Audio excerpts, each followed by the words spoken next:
ay waay sama waa ji nelaw na sa waay de liñ ko def moom foo mu nelaw moom liñ ko def foo mu nelaw moom ci liñ ko def moom foo mu nelaw apprenti Ndiaga Ndiaye ba li mu ko def moom sa waay dara rafetu ji apprenti Ndiaga moom tamit xaw ma lu muy xoole ba apprenti Ndiaga Ndiaye di ko def lu ñaaw lii man laa xamut apprenti Ndiaga Ndiaye bi moom dafa dugg ci Ndiaga Ndiaye bi yor 5000 francs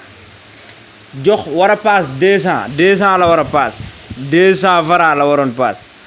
mu paas 200 apprenti bi weccu ko nag yóbbu na 4800 yi apprenti bi dafa yóbbu 4800 yi dafa agressé gars yëpp a ngi nii di connecté gars yëpp di connecté nii gars yëpp ngi nii di connecté moom tëdd na bu yàgg waajee tamit gunge na ko alaaji yow tamit war a woon nelaw mais fu mu ne nii mais Cheikh yow tey lan nga war a wax ci li nga xamante ni moom la apprenti Ndiaga Ndiaye bi def suñu waaj maanaam pour te dire waaw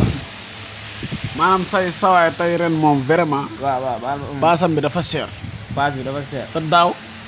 paas bi seereewutoon nii waaw ndax daaw maa ngi fàttaliku bi ñuy xëyjee Colobane bay ñibbi si daaw ci heure bii rek net octobre bi waaw nga xamante si ni daaw mi ngi nekkoon le 12 octobre 2024 ci ay 13h waaw léegi ñu wàcc même chose le 12 octobre 2024 sa waay paasoon première paasam mu paas 200. mais dégg naa lii daloon na ko de. waaw mës na ko dal ci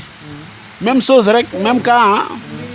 bii daa gënoon a bari bii xanaa kay bii daa gën a bari bii gën a néew. non 4000 la boole paase tamit. 2000 boole paase tamit 4000 lañ ko yóbbul woon 4000 wecc. waaw bi yoon tamit yóbbulaat ko 4000 wecc. même chose ñu yóbbulaatal ko 4000 wecc. kon sa waay moom moo laabir quoi. parce que bu nekkee ci oto bi maanaam day am kersay jàkkaarloo emprunté bi. nekk am naa yéene nga jox ma sama wecc.